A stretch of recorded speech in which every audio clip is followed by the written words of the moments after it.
తాకట్లో ఉన్న మీ బంగారాన్ని విడిపించి ఆ రోజు ఆన్లైన్ రేటుకి కొంటాం. Sharma gold company. Pahalgam terror attack ఘటనతో భారత్ పాక్ దేశాల మధ్య యుద్ధ వాతావరణమే రాజుకుంది. ఇరు దేశాలు సై అంటే సై అంటూ ఉండడంతో తీవ్ర ఉత్కంఠ నెలకొంది.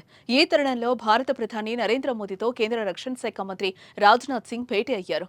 దాదాపు 40 నిమిషాల పాటు జరిగిన వీరి సమావేశంలో పహల్గాం ఉగ్రదాడి అనంతరం భారత పాక్ సరిహద్దుల్లో నెలకొన్న ఉద్రిక్తతలు, త్రివిధ దళాల సన్నద్ధతపై చర్చించినట్లుగా తెలుస్తోంది. దాంతో పాటు జమ్మూ కశ్మీర్లో ఉగ్రవాదుల ఏరివేతకు తీసుకుంటున్న చర్యలను ప్రధాని మోదీకి రాజ్నాథ్ సింగ్ వివరించినట్లుగా సమాచారం.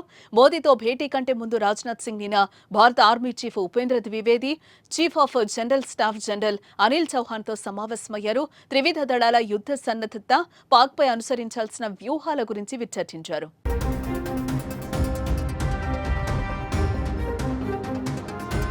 ఇక ఈ సమావేశంలో జమ్మూ కశ్మీర్లో కొనసాగుతున్న ఉగ్రవాదుల ఏరివేత ఆపరేషన్ గురించి మంత్రికి అధికారులు వివరించారు.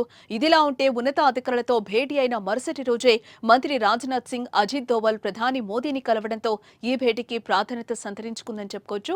ఇక ఈ భేటీలో పాకిస్తాన్పై యుద్ధానికి ముహూర్తం ఖరారు చేయడానికి సంబంధించిన కీలక నిర్ణయాలు తీసుకున్నట్లుగా జోరుగా ఊహాగానాలు వినిపిస్తున్నాయి.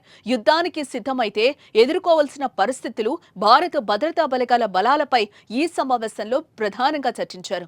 అయితే ఇప్పటికే త్రివిధ దళాల చీఫ్లతో చర్చించిన రక్షణ శాఖ మంత్రి యుద్ధానికి సిద్ధం కావాలని సంకేతం ఇచ్చినట్లుగా కూడా తెలుస్తోంది.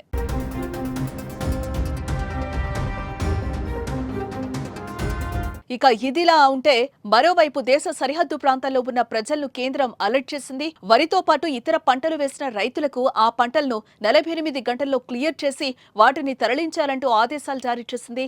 పంజాబ్ సెక్టార్లో 530 కిలోమీటర్ల మేర విస్తరించిన ఇండో పాక్ అంతర్జాతీయ సరిహద్దుపై ఉన్న జీరో లైన్ను, భారత్ వైపు ఉన్న సరిహద్దు కంచెకు నడుమ ఉన్న పొలాల్లో కోతలను 2 రోజులుగా పూర్తి చేయాలన్నారు. దీంతో మరో 2 లేదా 3 రోజుల్లో పాక్పై భారత్ యుద్ధానికి సిద్ధమవుతున్నట్లే కనిపిస్తోంది.